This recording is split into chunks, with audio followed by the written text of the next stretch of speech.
So Graeme, it's an absolute pleasure to have you here in Buxton. Are you looking forward to it? Oh yeah, thanks for having me first of all. And it's a great venue, I love the size of it. There's a really good vibe already, I'm looking forward to it. A lot of the guys here remember you from the Hacienda a few years ago, myself included. I was doing cheesy DJing over the road in Legends, I don't know if you remember that. So we're going to put this on YouTube, and hopefully, what advice can you give to aspiring DJs? Wow, that's a tough question, because pretty much everyone you meet these days is a DJ. I would say follow your heart, you know. Just play the music you believe in. I know that's a difficult thing to do, because sometimes you want to DJ so badly that you feel you have to play stuff to get the crowd going. But really, if you believe in what you play and you love what you play, then the crowd will automatically follow. And if you're doing a gig or playing in a club where you're playing stuff you don't want to do, then you're in the wrong place, really. Yeah, just believe in yourself as well. So if somebody got a gig, you would say, and the music wasn't right, you'd say, don't do it? Yeah, but you see, I had that luxury, I had that luxury. And when I started DJing 30 years ago, it wasn't the same profession as it is now. You know, there was less clubs, less DJs, and you had to have the skill of physically mixing, which, you know, isn't as important now because the technology will do it for you.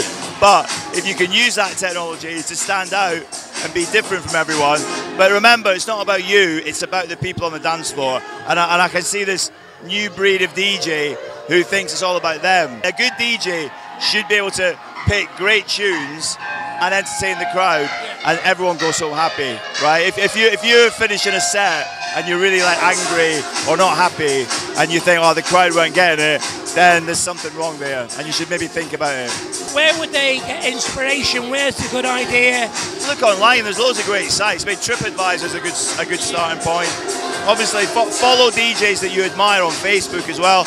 And I'm a massive fan of Twitter, because that just keeps you completely up to the minute with what's happening. But you know, at the end of the day, don't expect to be famous, but just expect to enjoy yourself.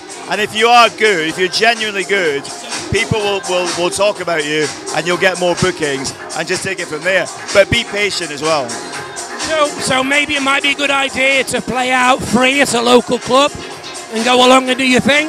I don't know about free, because there's a lot of DJs now who actually do that just to try and get a gig over someone who's charging a small amount. At the end of the day, I mean, it's my living, it's my main career. But maybe put your own parties on. Maybe put your own parties on, that'd be a good thing as well, you know. So like pretty much like we've done today, like I've hired a venue, is that a good idea?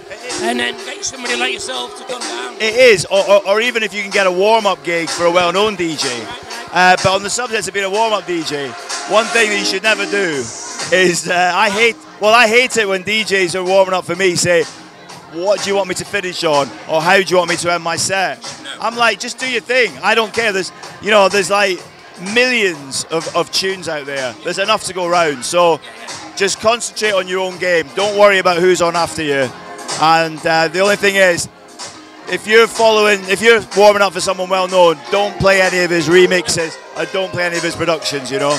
Big no-no. That's a no-no. Maybe like the brand new heavies or something like that. Oh, somebody did that once. They finished their set with my brand new heavies remix, which is... You walk into a club, and this is probably quite a good question, I guess. You've not been here for a couple of hours. Sort of how long does it take you to get the vibe for the club? It varies, you know. Sometimes you're lucky and go on and you're there. Sometimes it can take half an hour or even longer. That's why I like to try and turn up to a gig about an hour, 45 minutes before, just to get the vibe. And also, because I use Serato, to try and get it set up without disturbing the DJ after me, you know. That's another good tip. If you use Serato or Tractor or a different format to the other DJ, don't get in his way. And that's why I always have some CDs, just in case I have to wait, so I can start on CDs and then swap over. It's not hard, is it? It's nice to be important. It's more important to be nice, I think. You know what I mean? What's your view on the super clubs like that, the Golden that was, the Cream that's still around? Well, I mean, they were great. They seem to be going a bit. Is that them? They were of their time.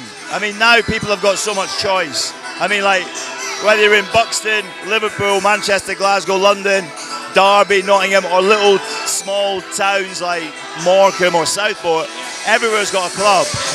So it's not as exciting as it used to be, and that's why people don't travel anymore. So the Creams, the Haciendas, the Ministry of Sounds, people used to travel. They don't anymore. But I'm very lucky that people want me to play all over the place, so I still travel. So in the old days, people would come to me. Now I go out to them. So you know. Have you ever thought about promoting your night or doing the night yourself? I've done it several times over the years, and it's a ball ache. It's an absolute pain in the arse. It really is. So I stick to being booked by other premiered people. That's the way I do it. That's great. Graeme, thanks very much for being a gentleman. Thank you for having me. Right, this is Graeme Park. I'm in Buxton. Let's have it.